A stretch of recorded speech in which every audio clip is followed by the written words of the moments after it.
How many times do I need to hear the song Turn Down for What in a movie trailer or in a movie? Sure, it's a good song, but inappropriate for this movie.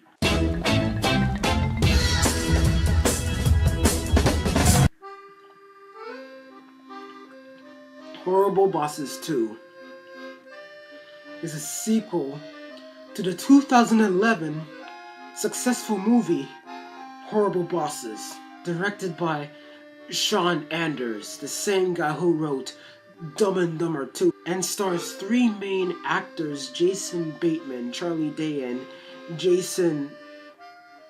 Listen, I'm too drunk to pronounce his name. Just look at the subtitles. So, unlike the first movie where three stars decide to kill their own boss, they decide to start their own business thanks to these three guys. But guess what? They got screwed over, and now the three guys decided to get revenge on them.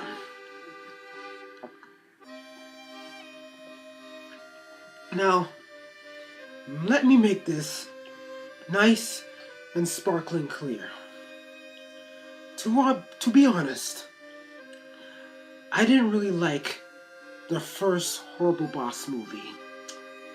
I thought it wasn't funny enough, and the sex jokes are just plain offensive. I mean, for example, let's say one person sexually assaults another person, but the genders are in reverse, and it's taken as a joke. It's taken as a joke, and that shit kills me, bro. But what if the roles are changed and the person violates another person? Oh no, that's so bad. But what if the genders are reversed again? Oh, that's not a big deal. He should take it like a man. This is society, and it's supposed to be funny. So aside on that, I went and saw this movie.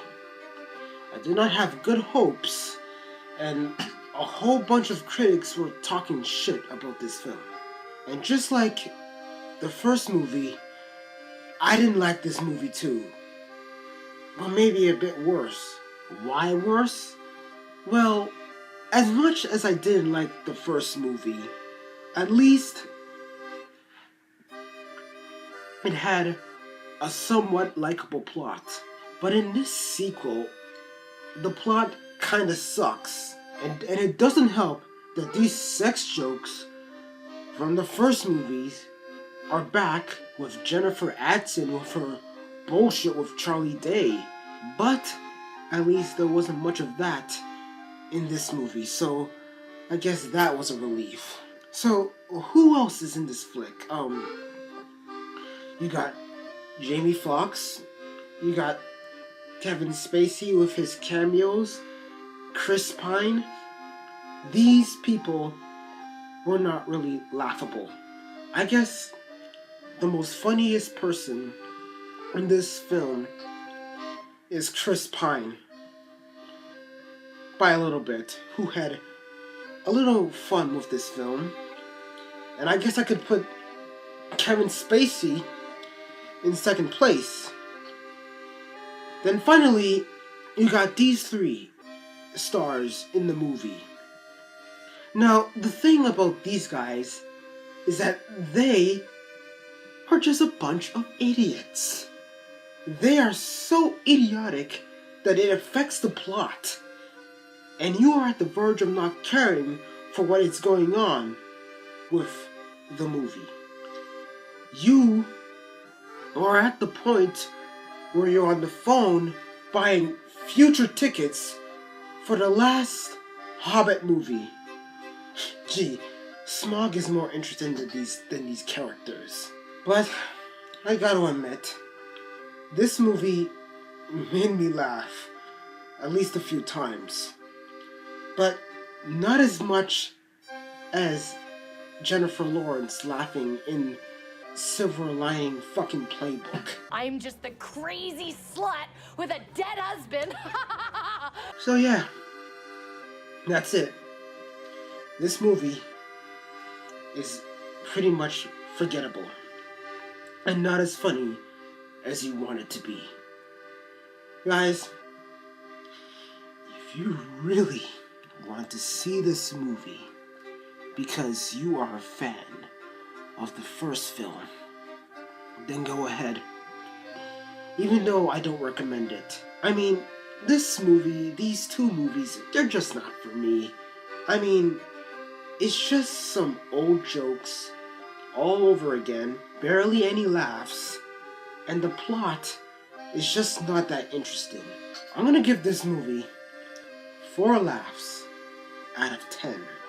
Also, as much as they like using the song Turn Down for What, they also have a habit of playing Katy Perry's Roar over and over again. And to be honest, I was listening to that song on my iPod before I even watched this film. What a coincidence. I wish Godzilla came out of nowhere and roared and destroyed some shit. At least that would make me laugh. So, guys, that is my take of Horrible Bosses 2. Thank you for watching. More reviews on the way.